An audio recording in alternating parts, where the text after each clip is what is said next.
سیدنا عمر فرماتے ہیں کہ مجھے یہ بات پسند ہے کہ میں طالب علم کو سفید لباس میں دیکھوں.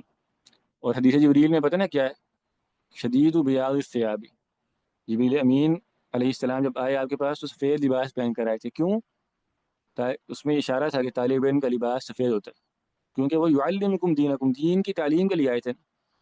تو اس لیے طالب علم کو سفید رنگ کا بہت اہتمام کرنا چاہیے. وہی سفید رنگ ہو، ہلکا رنگ ہو اور مناسب، یعنی زیادہ شوق رنگ نہیں پہننے چاہیے.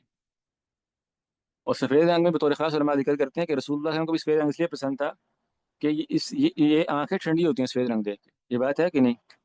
یعنی سفید لباس دیکھ کے آنکھیں ٹھنڈی ہوتی ہیں، انسان کو دیکھتے ہی اچھا تاثر پڑتا ہے. تو سفید لباس میں جو بندہ بات کرے گا نا اس کا اثر زیادہ ہوگا. یہ بڑی قیمتی بات ہے.